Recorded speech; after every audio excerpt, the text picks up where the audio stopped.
మావయ్య thank you. Shri coffee. మావయ్య ఇందాక కాశీ నుంచి బామ్మగారు కాల్ చేశారు. దర్శనాలు బాగా జరుగుతున్నాయని చెప్పిందా? ఇక్కడ ఘోరాలు చూసేదానికన్నా అమ్మతో పాటు నేను కూడా తీర్థయాత్రలకు పోయి ఉంటే బాగుండేది. నా మొహం మండా. అత్తయ్య సుప్రభాతం స్టార్ట్ చేసావా? దేవుళ్ళని మేల్కొల్పడానికి సుప్రభాతం పెడతారని తెలుసా నీకు? ఈ ఇంట్లో జరిగే వాటిని చూసి నా ఏడుపు కూడా ఒక సుప్రభాతం కావాలి. ఆ దేవుడు మేల్కొని ఈ ఇంటిని ఒక దారిలో పెట్టాలని కోరుకుంటున్నాను అల్లుడు. రిషి, రిషి, ఎవరు మీరు? ముందు రిషిని పిలవండి, తర్వాత నేనెవరినో మీకే తెలుస్తుంది. రిషి, రాయ్ రిషి.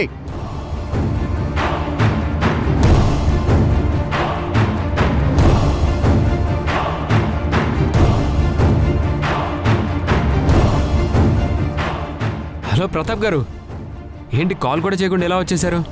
సంతోషించు, నువ్వు చేసిన పనికి పోలీసులతో కలిసి రావాలి, కానీ నేనొక్కడే వచ్చాను. పోలీసులు అంటారేంటి? ఎవరింటికి వచ్చి ఏం మాట్లాడుతున్నారో తెలుస్తుందా అసలు? డాడ్ మీరు ఆగండి, నేను మాట్లాడతాను. ప్రతాప్ గారు, మీకు ఇవ్వాల్సిన డబ్బుని చెక్ ఇచ్చాను కదా, మళ్ళీ ఇంటికి వచ్చి హెరాస్ చేస్తారేంటి? ఇది నీ దగ్గరే పెట్టుకుని ఫ్రేమ్ కట్టించుకో, లేదంటే డస్ట్బిన్లో పడై. అర్జెన్సీ ఉందని నా దగ్గర 10 లక్షలు తీసుకుని చల్లని చెక్కిస్తే నాకెంత మండాలి?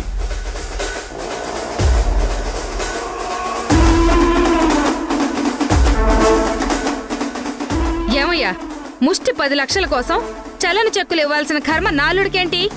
బ్యాంకులో విత్డ్రా చేద్దామని వెళ్తే అకౌంట్లో డబ్బులు లేవన్నారు.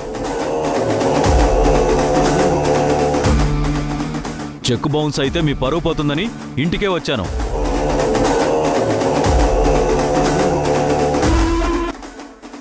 అకౌంట్లో అమౌంట్ ఉంది, బౌన్స్ అవ్వడం ఏంటి?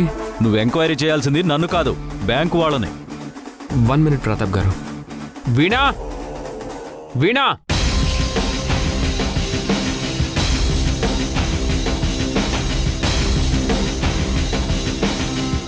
ఏంటి రిషి పిలిచావు? పిలవలేదు, అరిచాను. చెక్ పవర్ నీకే ఉందిగా, అర్జెంటుగా నాకు 10 లక్షలు కావాలి, చెక్ రాసివ్వు.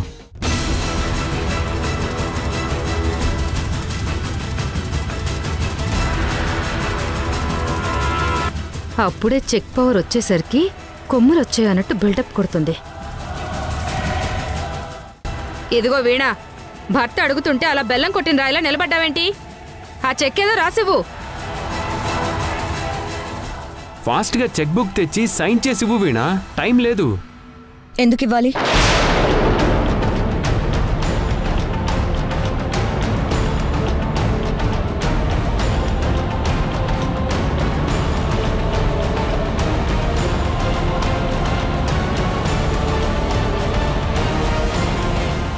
అవసరమే అడిగితే దేనికంటా విడివినా? రిషి పర్సనల్ అవసరాల కోసం అయితే కంపెనీ డబ్బు రాసివ్వడం కుదరదు మావయ్య.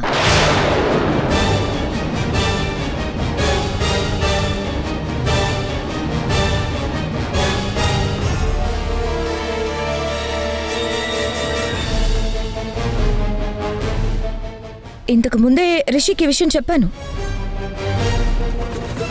నిన్న జరిగింది మనసులో పెట్టుకొని బయట మనిషి ముందు నా పరువు తీయాలని చూడకు వీణా, ముందు చెక్ రాసివ్వు. కుదరదని చెప్పాను కదా. ఓకే, కంపెనీ డబ్బు కాకపోతే కంపెనీకి ఈసారి వచ్చిన ప్రాఫిట్స్ నుంచి నాకు 10 లక్షలు ఇవ్వు.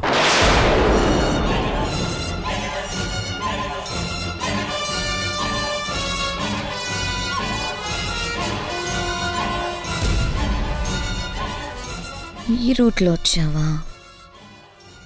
అమౌంట్ ఇమ్మంటే నీ ఇంటి నుంచి తెచ్చిచ్చినట్టు ఫీల్ అవుతావేంటి? ఈ ఇంట్లో ఒక మెంబర్గా డిమాండ్ చేస్తున్నా, త్వరగా అమౌంట్ ఇవ్వు. అంత డబ్బు దేనికి తీసుకున్నారా? పార్టీల కోసమా? మీరు ఆగండి బాబు గారు. ఓకే రిషి, నువ్వు అన్నట్టుగానే లాభాల్లో నుంచి 10 లక్షలు ఇస్తాను, బట్ 1 కండిషన్.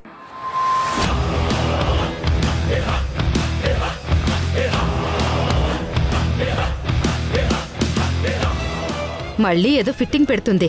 నా అనుమానం నిజమైతే పైసా కూడా ఇవ్వదురా అల్లుడు. షూరిటీ ఏమైనా కావాలా నీకు? రేయ్ నువ్వు ఆగు. మీ అమౌంట్ రేపటిలాగా నేను అరేంజ్ చేస్తాను. నా మాట మీద నమ్మకం ఉంచి ఇప్పుడు మీరు వెళ్ళండి. సరేనండి. అందరికీ చెప్తున్నాను వినండి. మనది అన్డివైడెడ్ హిందూ ఫ్యామిలీ. ఆ లెక్కన మావయ్య గారిది పెద్ద ఫ్యామిలీ కిందే వస్తుంది. ఇప్పుడు ఈ అక్కర్లేని మాటలని దేనికి వినా? నా ప్రతి మాటకి అర్థం ఉంది. ఆ మాట వెనుక పరమార్థం కూడా ఉంది మావయ్య. నువ్వు విషయం ఇంకా సీరియస్ అయ్యేలా చేస్తున్నావు వీణా.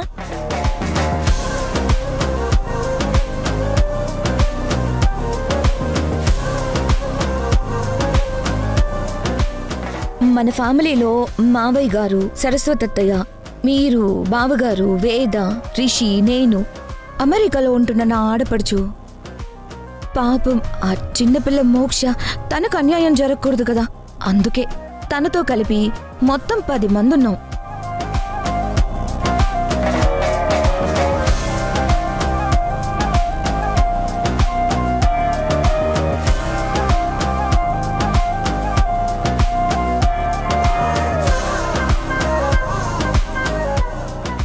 ఈ సోదాపి డబ్బులు ఇస్తావా లేదా వీణా? ఛాన్స్ దొరికింది కదా అని రెచ్చిపోకు. అర్జెంటుగా డబ్బులు ఇవ్వు. ముందు చెప్పేది విను రిషి.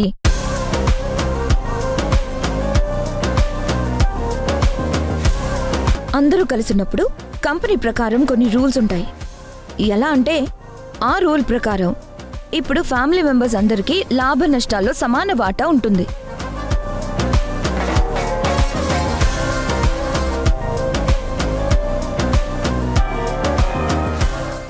అంటే ఇప్పుడు రిషికి 10 లక్షలు ఇస్తే మిగతా 9 మందికి కూడా తలా 10 లక్షలు చొప్పున 90 లక్షలు తీసివ్వాలి. అంటే టోటల్గా 1 కోటి రూపాయలకి చెక్ రాసి డ్రా చేసి ఆ అమౌంట్ని పంచుకోవాలి. అది మీకు ఓకేనా మరి?